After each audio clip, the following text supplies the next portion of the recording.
We're going to do one more question together. This is, if you're in econ, you talk a little bit about marginal cost. It's the derivative of the cost function, and it represents the additional cost for producing each, or the additional cost for producing each additional pair of sunglasses. Here it's telling us that N is the current production level and thousands of sunglasses. N is in thousands of sunglasses per month. So I'm paying attention to that. Often with money, you want to look at what the units are for your variables. That's going to help us later on, because here when we see we're producing 1,000 pair of sunglasses, N is not going to be 1,000, but it's going to be 1 here. Part A is a little bit tricky. Write down the units for the antiderivative. Well, I know that the units for the derivative, so I'm going to write the units for the derivative are given in the question. It's the cost in USD per each extra pair of sunglasses. So it's the cost per each extra pair of sunglasses. Well, remember what the derivative is it's a rate of change. If I'm going back to the original function, C of n, that's not the rate of change, that's just the cost. Not the cost per pair, but just the cost for n pairs. So the unit for just plain C is going to just be USD. It's just plain USD, just the cost. Part B is we want to find a function for the cost in thousands of USD. Look, its cost is in thousands. So that's going to be important for us, I believe, too. For producing N thousand, we already know N is in thousands of sunglasses. And so notice that it tells us in the beginning 1,000 pair of sunglasses at a cost of 50,000 USD. Well, since cost is in thousands, that's actually going to be C equals 50, not 50,000. So those are some important pieces of information. I'm going to write down C prime again. I'm just going to copy it down from above.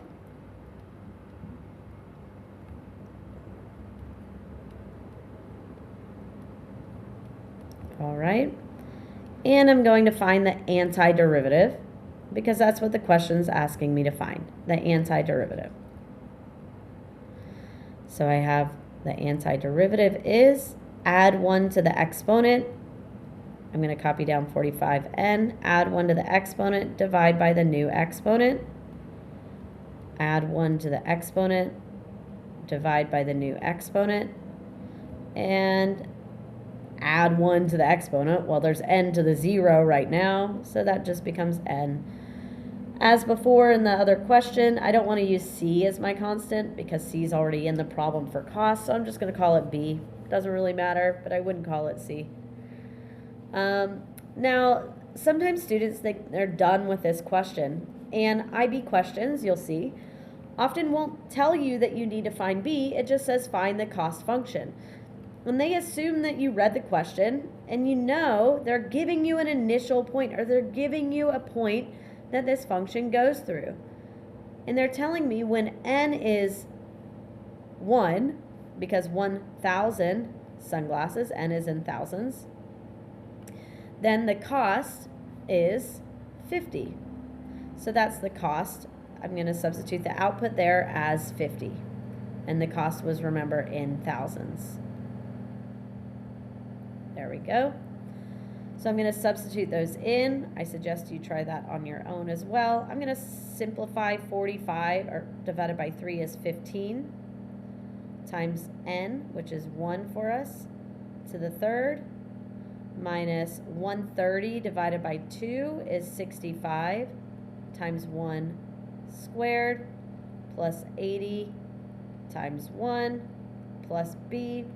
Solve this however you want for b, and solve works lovely. And you should get B equals, I'm looking at my notes, you should get B equals 20. And so now we have our cost function. We're finished with the cost function part. I have C of n. I'm not finished, sorry, I need to substitute the B in. So I'm going to go back to this one where I have found C of n. I'm going to simplify 45 over 3, which is 15, n to the third. 130 divided by 2 is 65, n squared, plus 80n, plus 20.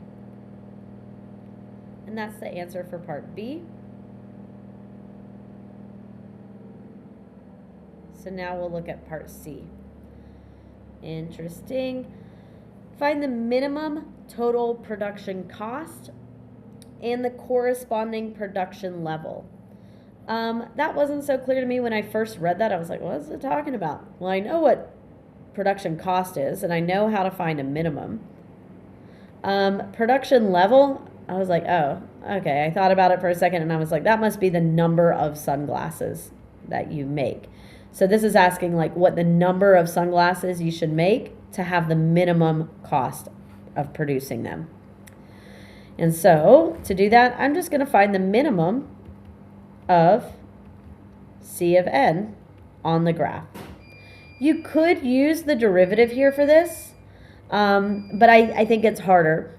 You could set the derivative equal to 0 and find the solutions. It's not as easy. I think it's easier just to find the minimum of the cost function.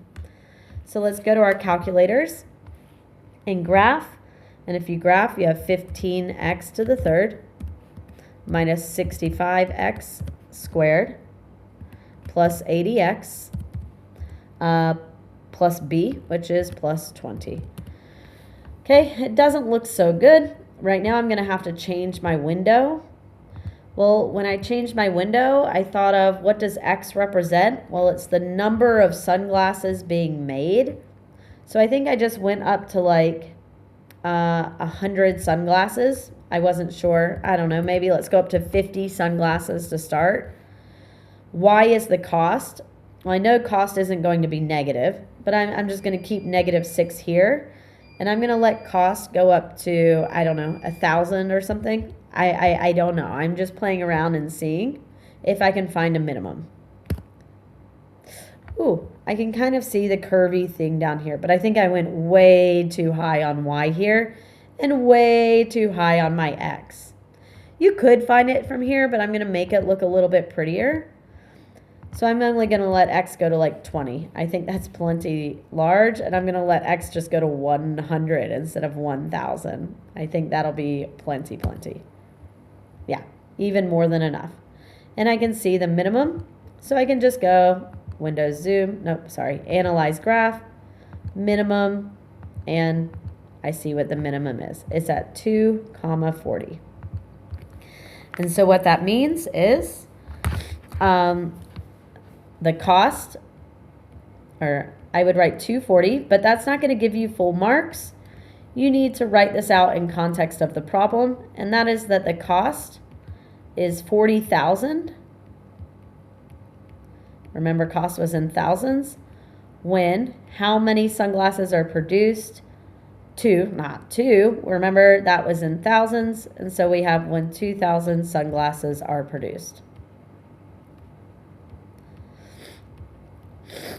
All right. There we go. Finished. I want you to try example 4 on your own. It's a past paper question, very similar to what we've been working on. You can see it's worth 5 marks for part A. I hope you're impressed with that. We'll check your answer next class to this one.